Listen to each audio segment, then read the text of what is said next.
In principle, the idea that the developers would somehow create thousands of hours of replayable content in 6 months after receiving the insightful feedback of make more replayable content is delusional. And the idea that they'd rewrite and revamp the entire story in 6 months is equally delusional, considering the fastest way to speedrun ruining your story is to rewrite entire portions right in the middle of it. Add on to that the fact that no game in this genre has provided truly replayable content. In fact, most don't even try to do so because they're all very happy with the content treadmill live service model. I can name one, bro.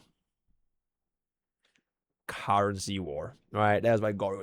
I think Currency War, legit greatest fucking game I've ever played. Just that if I could play a little bit more, I would. But bro, there's so many fucking things gonna do in Currency War, bro. Right? But somehow the expectation is that Mountain Bro, Currency War is so crazy. It's crazy that Currency War made Honkai Nexus Anima Buffalo working under the same it's actually crazy. Made a game it's a whole ass other game for free. Developers for also free. Took years to realize the full potential of their project because that is the natural human process of game development. So the only lesson that can be learned is general philosophical approaches to content, such as focusing on replayability and on enjoyable content over cheap manipulative content strategies, which, by the way, is the exact thing we've already seen from Enfield. It is the reason why I'm so optimistic for Enfield in the long run and what really attracted me to the game in the first place. No DPS check timer slop endgame, no RNG gear, character duplicates aren't game breaking or required, signature weapons aren't game breaking or required, plus the battle pass offers strong pseudo signatures. And by those things being required, I mean we're not designing character kits full of dependencies on other premium units, so you need a full team of premium units for the character to even function properly, unless of course you pull like 3 extra duplicates and a signature, in which case it removes those dependencies. There's also far less dependence on minigame centric events, gameplay content like the factory that doesn't rely on time gated energy systems, cozier exploration that tells you exactly the number of chests and collectibles on the map and provides a tool that can guide you directly to them. You can also see quests clearly from anywhere on the map, which lets you truly 100% all of the exploration content, while minigames make exploration tedious. Okay, to be fair for this thing, right? I feel like I've heard this sentiment a lot for like a lot of like gacha games, which is during their earlier days of the game itself, especially version 1, dupes and signatures don't matter. Team building doesn't matter because you can just mix and match, which I think has been a thing for like every single mainstream gacha games, because the life cycle for all these games, especially in version 1, is universal, right? Being universal, essentially, right? Exploring your team building options and doing whatever you want to do. But it is only from usually like version 2 onwards, or like maybe even like, you know, in the middle of version 2, that is when you see like more dedicated teams, right? Premium supports for premium units. Because they can't actually go ahead and I feel okay, I'm just looking at it from like a business standpoint, right? I think companies can't risk having very, very restrictive team building at the start of the game, especially when your audience has not really been like established enough yet. You need to like bring the players in, or rather like really explore them or expose them to the premium options at a later portion. It's like, you know, when you're fishing, right? When you fish, you can't just like pull immediately, even if the fish gets a bite, because the fish it might just snap, right? You like chill, bro. You like slowly, right? You like wrestle with it a little bit, right? And then you let go of your line, and then you slowly pull it back in, right? So like you need to take time before you can actually release all of these options, because by the time like version 2 or even version 3 rolls around, I think enough players would have spent their premium currency, right? And enough players would have like played this game long enough to have a sense of attachment. On the flip side, if you were to release dedicated teams, right? Dedicated units at the very start of the version, it means that every single unit that comes after needs to beat that version 1 dedicated team. Because if you don't, people will just stick with their version 1 dedicated team forever. So the only way for that to happen is that their version 2 dedicated team is stronger than the version 1 dedicated team, which would be way more power creep and way more unhealthy for game balance, because you're comparing a full... It's like, imagine if they released Mimo Stop in version 1. So would you ever consider like generalist teams ever again if you have Mimo Stop in version 1? Probably not. So by version 2, in order to release another team that's even stronger than Mimo Stop in version 1, it has to be like Elation Slop which is like even more short environments or like even higher multiplayers, or straight up just a team that vastly outperforms Mimo Slop in terms of power scaling, which is worse for game balance anyways. So that is why I feel as of right now, Enfield is still in a stage where there's no reason to ever pull for dedicated teams and supports because it doesn't exist, right? But by version 2, I'm pretty sure they'll have their own little things. Like Zenless don't came with Asma in version 2, right? The HSR was Break in version 2. I forgot what was Wuwa. Tune Break. But Tune Break was version 3, right? I forgot what was the Wuwa mechanic in version 2. So, purpose and don't give you information on the number of chests because they don't want you actually finding everything so you can get less pulls. Imagine them power creeping exploration way why before you actually find everything. Bro, why would they not power creep Gilberta? Bro, it's like, imagine power creeping Bubbin. Bro, where is Bubbin now, bro?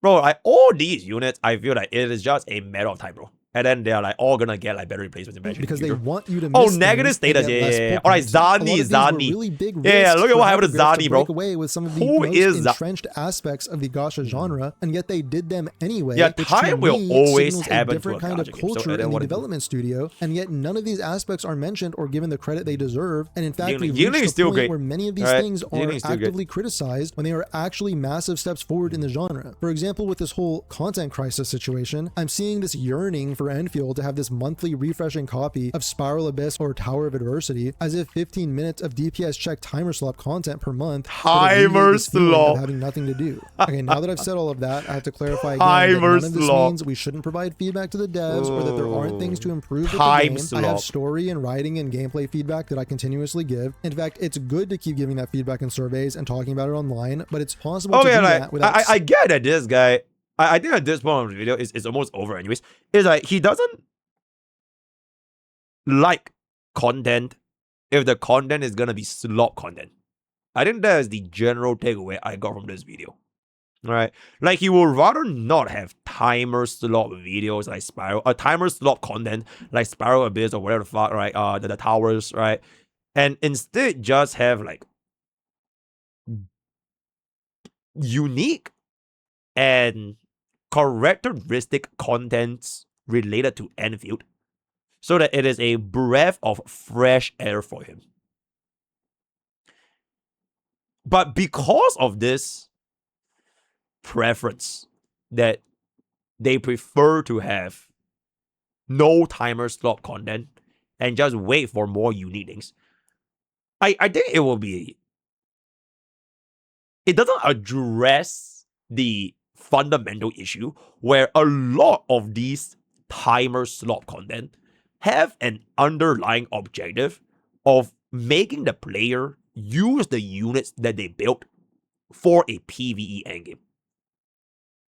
And as much as you hate timer slot content from Spiral Abyss, as well as like Hazardous Tower or like Daily Assault or like Shield Defense, to a certain extent HSR with the cycles, there really isn't a lot of other ways for you to make use of your unit's combat experience, especially after spending so much time and resources building them.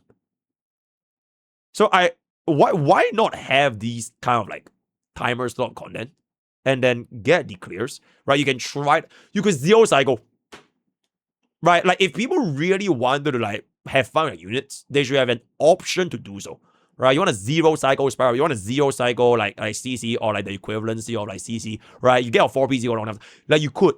There's no need to, but you could. Like nobody cares about zero cycle HSR, but you could. And like it's still fun. So those things, while it might be like slop in terms of like HP sponge inflation, but people who want to play the game don't really have a lot of different avenues to express their combat mechanics and Arnite's Enfield, right? So slandering the game and the developers, which is going to be more harmful than helpful in the long run. There's this quote from an interview with Maximilian Dude, who's a big YouTuber. Okay, the entire term slop is subjective. Like if I like, okay, let's just say for example, right?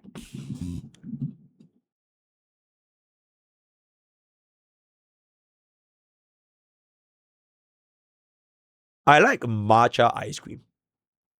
Okay, as my dessert. And you like vanilla ice cream as a dessert.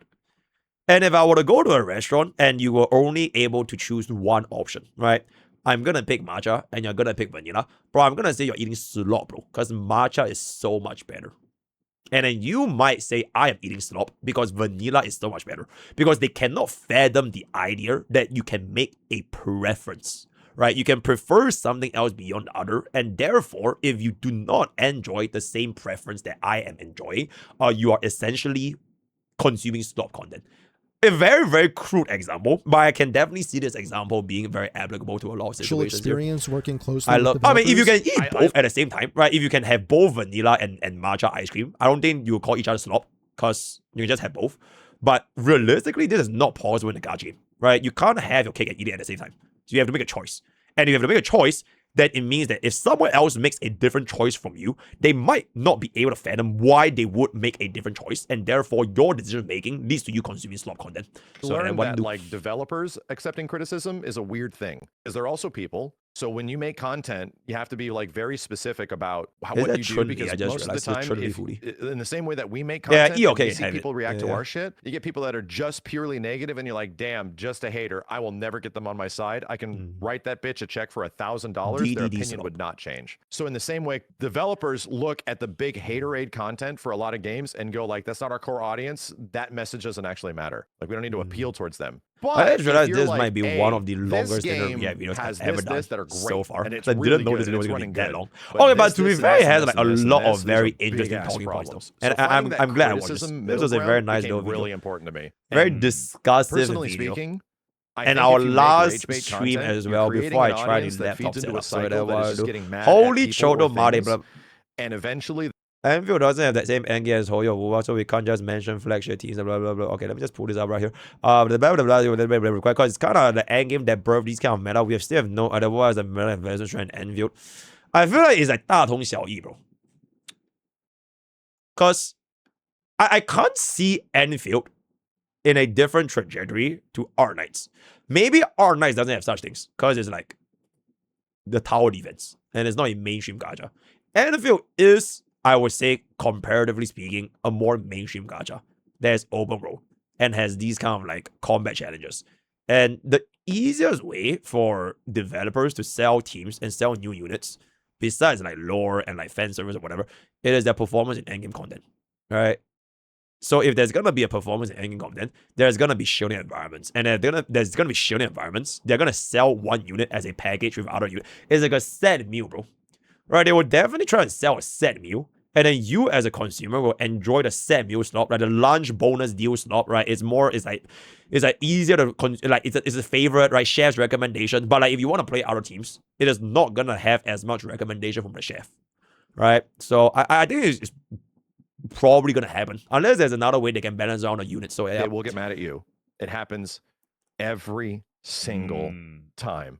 So on top of being insanely unproductive to actually improving the game, these kinds of statements about the 7 years of experience or game should have been good from the start. Okay, chat, if you type way too long, the message will get automatically censored. And also exposes a unwillingness to understand you could be a tier 1, tier 2, or tier 3 sub, or use a right? That would be really, really good. And you can actually type a journalists that showcase the process of how games are made and how insanely complex it is. But on the other side, we got vibes and feelings, so it's kind of a toss-up actually. Could go either way. It's also going to be super easy to play armchair developer as someone who's never created anything like a video game before. I imagine if someone were to treat their creations in the same way, they'd be absolutely crushed and gutted. Like, you should have just made a good YouTube channel, bro. There's literally years of content creation lessons to learn from on YouTube. Why are you still getting low views on your videos, bro? You've been making videos for years. Why is your content so lazy and boring and bad, bro? Why should anyone bother watching you if you weren't getting hundreds of thousands of views from your very first video, bro? So you can see why these 7 years comments are also some of the most boring statements, because it's not rooted in any actual discussion about the game or anything interesting or worth talking about. It's just purely emotional debate bro nonsense that's attempting to legitimize opinions as facts. The only goal here is to somehow empirically prove that the game is bad and that developers are incompetent in order to win an argument against people that like the game and try to prove that their opinion is objectively wrong and your opinion is objectively right. However, it actually accomplishes nothing, because the people who like the game and disagree will just continue to like and play the game, and the people who didn't like the game and agreed with you will just continue to agree with you and not play the game. I think the best analogy for this whole thing is that imagine someone is very excited for their birthday because they want to have a celebration and get some gifts or something.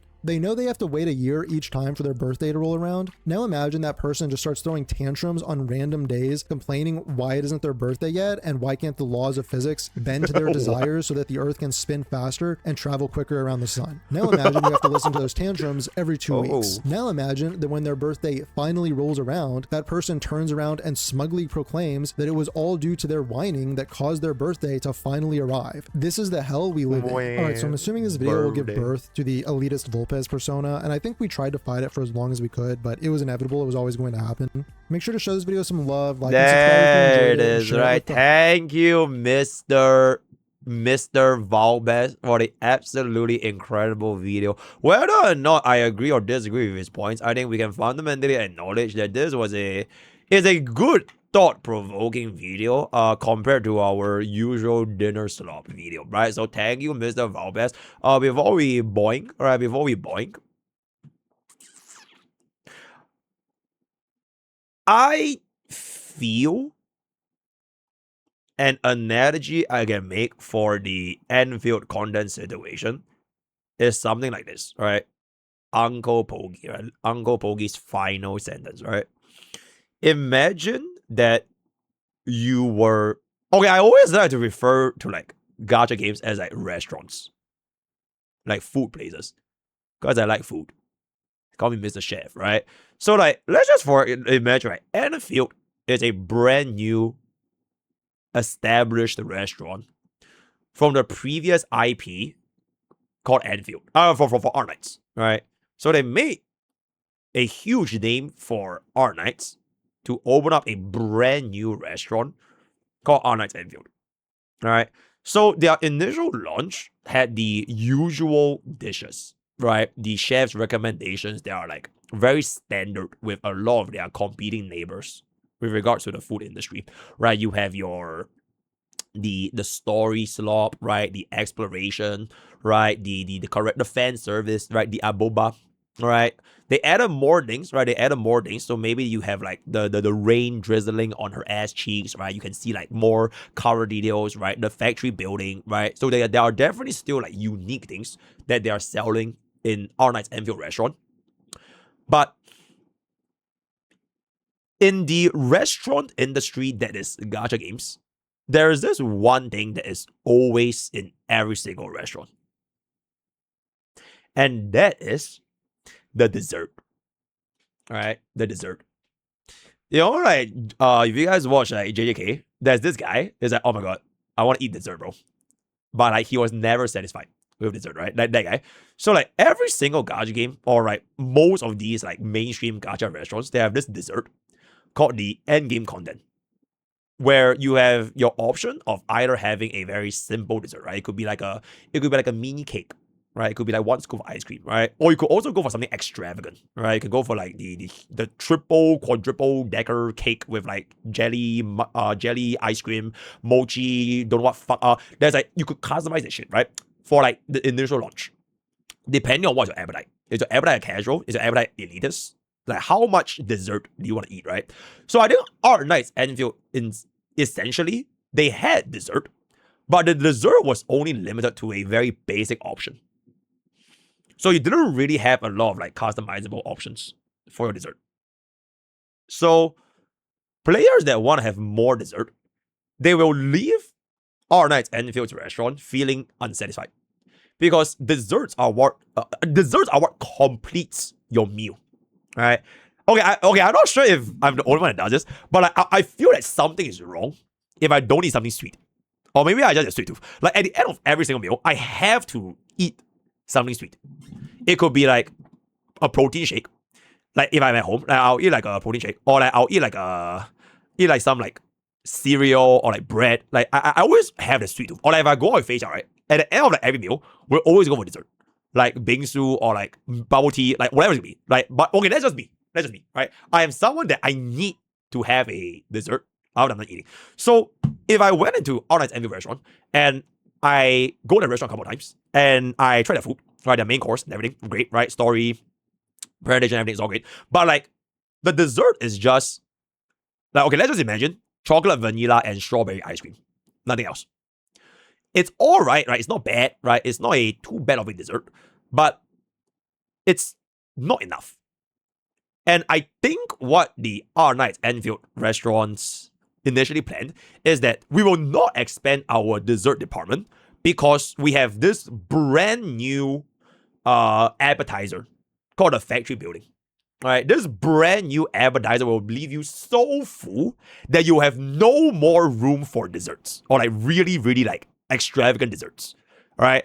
Unfortunately, the restaurant overestimated just how filling that appetizer is going to be because people can essentially just smell the appetizer by pressing one button called a blueprint and like, nah, I'm good, right? I mean, it smells great, right? I'm just going to have like one bite, but nah, I want dessert, right? I still want dessert. I legitimately think that is the best analogy I can think of because they overestimated the appetizer that's factory AIC and they underestimated people's reliance on dessert, and that is min-maxing endgame content, which is where you are going to be taking your build units to perform within R9 Enfield, right? So hopefully this analogy, I think that was a very nice analogy. I really think that was a very nice analogy. If you enjoyed the analogy, let me know what you guys think in the Clips channel, and I'll see you guys there. Bada boom, bada bing, bada bang. Thank you. What if I can just eat? If you can't eat sweets, just eat sweets then, right? I'm gonna take my family. Okay, but thank you so much for enjoying my excellent analogy. Before we hop on over to CC, right? Give me 1 second because I've been holding in my pee for like the past 1 hour just for this beautiful, beautiful react video. So thank you, and thank you, right? Thank you. You have cooled your last cool, my man.